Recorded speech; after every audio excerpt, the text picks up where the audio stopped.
In this video lecture, I am explaining you use of calculus in the study of motion. You have seen use of graph in the study of motion, but the graphical study has limitation. When the graph is non-linear, then it becomes difficult to get informations from it. As far as the linear graphs are concerned, graphical method is very much sufficient for them. Now you see, calculus is a branch of mathematics. Here we are going to use it as a tool. Therefore, some of the basics of calculus you should know. In mathematics, we say y is a function of x. This means y depends for its values upon the values of x. If the relation between y and x is like this, then for different values of x, different values of y can be calculated by this relation. In motion, we have situations where position is a function of time, velocity is a function of time, acceleration may be a function of time, and so on. Therefore,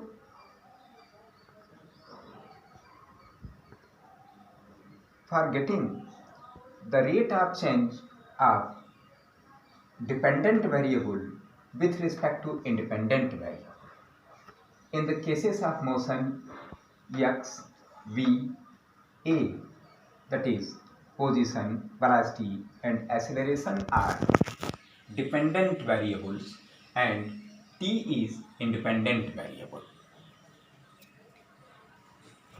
If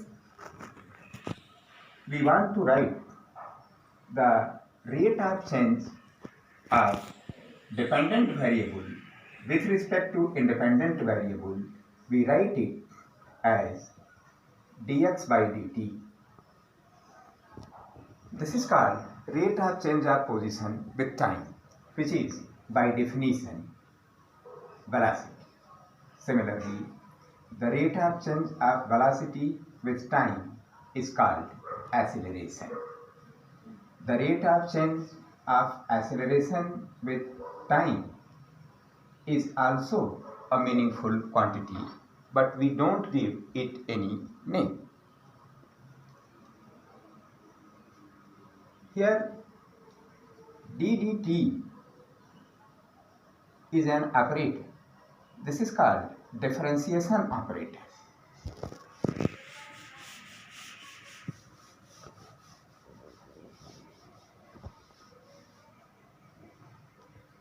If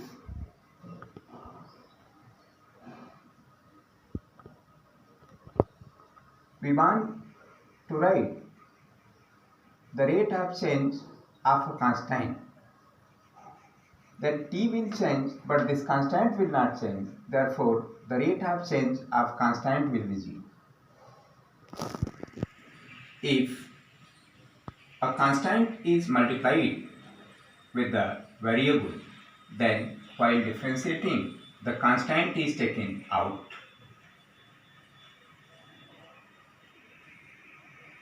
In physics, most of the relations are power relations. Therefore, most of the problems that are asked are based upon this formula. dd x to the power n. You see, if in the denominator there is dx, then in the numerator there should be power of x. This is equal to n x to the power n minus 1. Our most of the problems will be solved by using only this formula. This differentiation operator is distributive also. If we have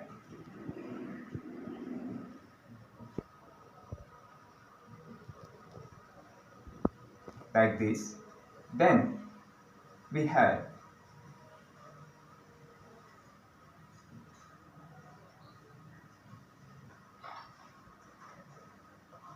or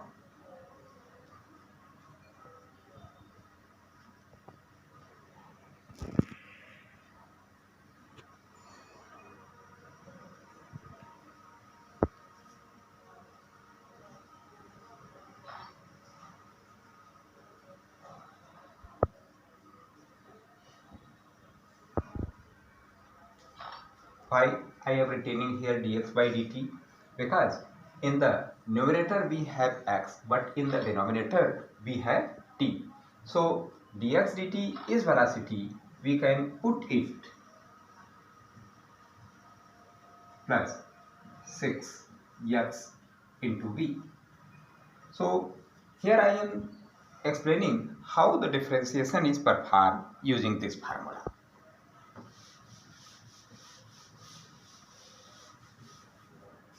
Where we will use it? Suppose the position of a particle is given as 2 plus 3t plus 4t square plus 6t cube. If we put the values of time here, we will get the values of position at that instant of time. So this is position expressed in terms of time. If we calculate dx by dt, this will be written as ddt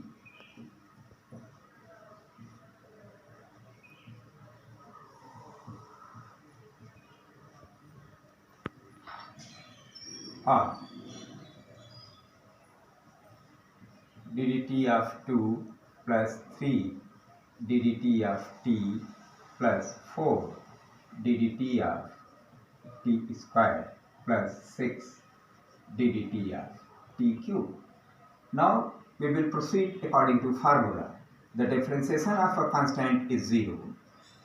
The constant multiplied with the variable is taken outside of the differentiation sign, and here we have t power 1. So this becomes 1 plus 4 2t plus 6 into 3t cube, since dt of t square by formula is 2t, ddt of t cube is by formula is 3t square, that I have written.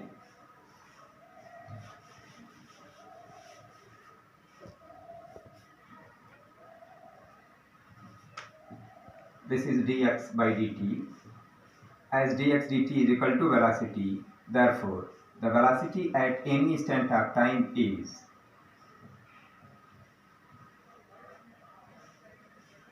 if we want acceleration, then we should differentiate it once again with respect to time.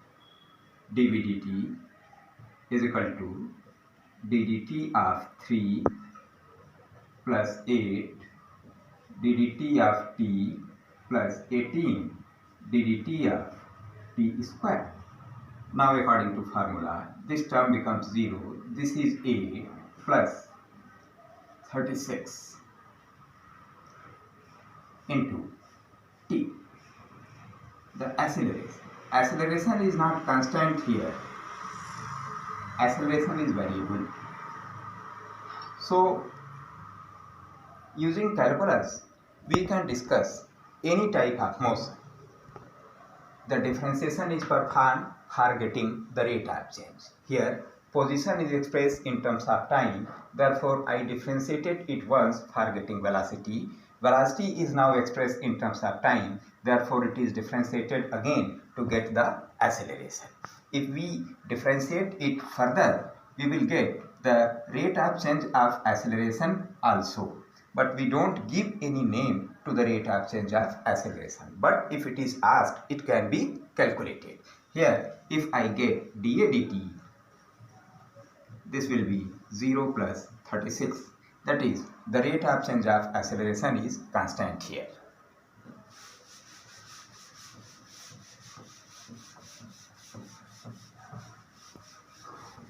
The reverse operation of differentiation is called integration. In physics, we will be using integration for writing the sum of a function. Sometimes we perform indefinite integration. While performing indefinite integration, a constant term is written in the last. See here, if the velocity of a particle is given as 2 plus 3t and it is asked to find the position at any instant of time, then we will write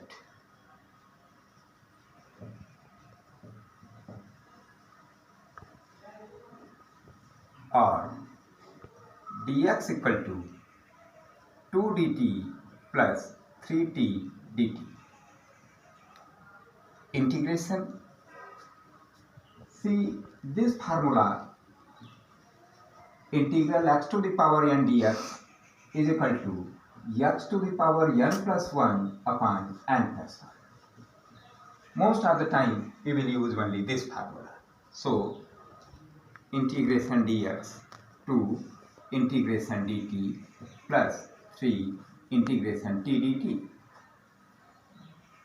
If we are integrating indefinitely, then performing the integration we will get x equal to 2t plus 3t square by 2 plus a constant c. The value of this constant will be obtained by the initial condition. Suppose if at t equal to 0, x equal to 2, then putting the value of t here, we will put the value of x equal to 2. So the value of constant comes out to be 2. Therefore, the position at any instant of time is now 2 plus 2t plus 3t square by 2. In this way, integration is performed. Let us derive equations of uniformly accelerated motion using calculus. Consider a uniformly accelerated motion.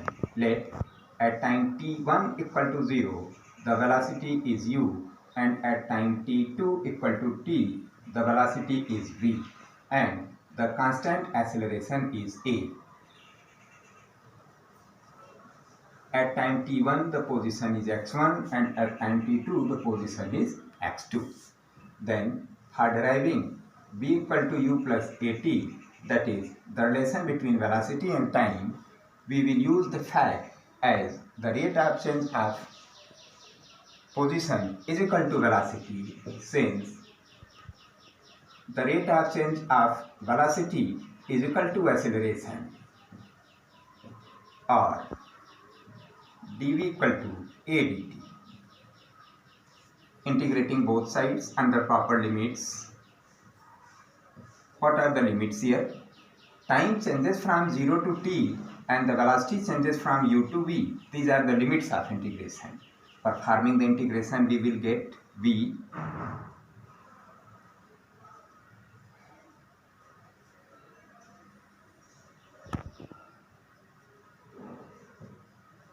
t. At the place of variable, upper limit will be substituted first minus lower limit, like this: v minus u equal to a t minus 0, that is v minus u equal to a t, or v equal to u plus a t. For deriving the second equation of uniformly accelerated motion, that is the relation of displacement and time, s equal to ut plus half at square, we will use the fact as the velocity is equal to rate of change of position, or dx equal to v dt. Since v equal to u plus at, therefore dx equal to u plus at dt, or dx equal to u dt plus at dt. Integrating both sides under proper limits,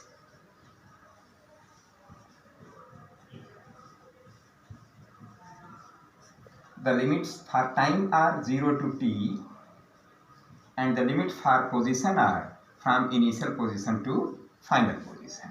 This becomes x1 to x2 equal to u t 0 to t plus a t square upon 2 0 to t, or x2 minus x1 equal to ut plus half at square. You write it x2 minus x1 displacement equal to s equal to ut plus half at square.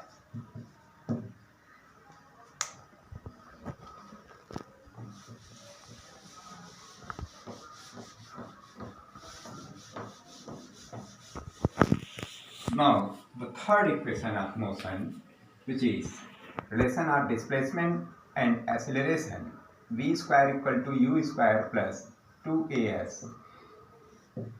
Again, from the definition of acceleration, acceleration is equal to dv dt, or a equal to,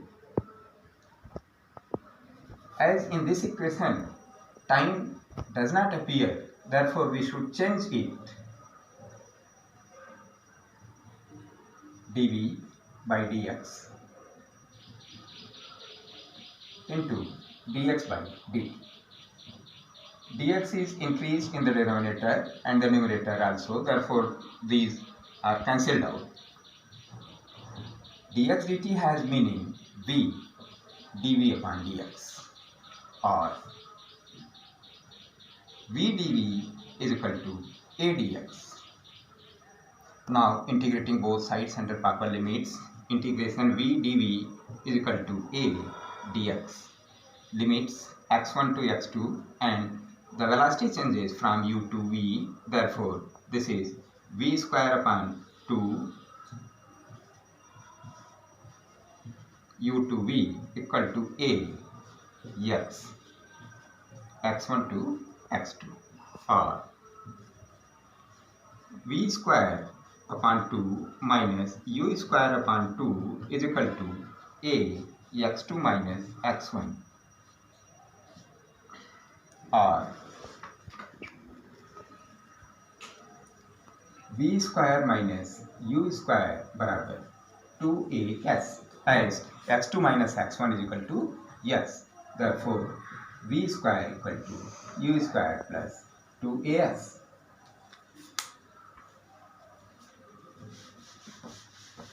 You should practice for differentiation and integration. I am taking one example.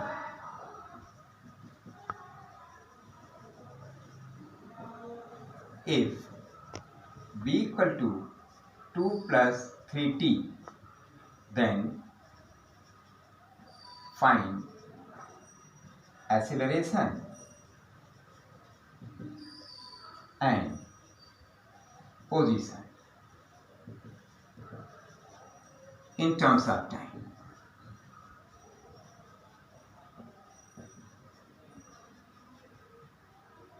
Since acceleration is equal to dv dt is equal to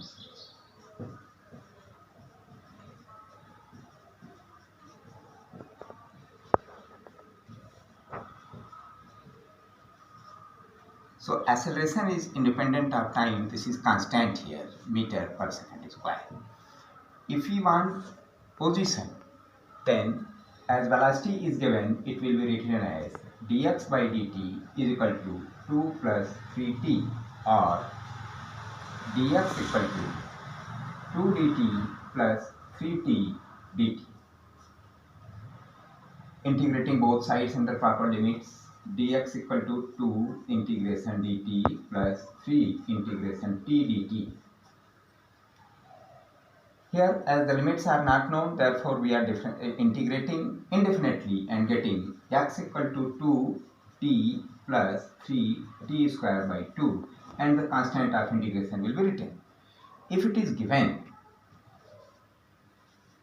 at t equal to 0, x equal to 0, then the value of constant c will come out to be 0, and the position in terms of time finally becomes 2t plus 3t square by 2.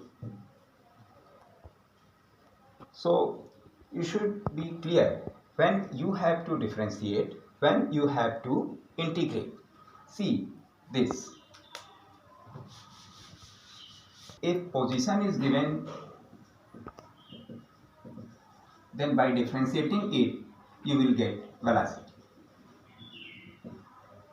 If velocity is given, then by differentiating it, you will get acceleration. If acceleration is given, then you will get velocity. You will get position by integrating velocity. So by this, you should understand when you have to differentiate, when you have to integrate. Both operation, integration and differentiation, will be used according to need.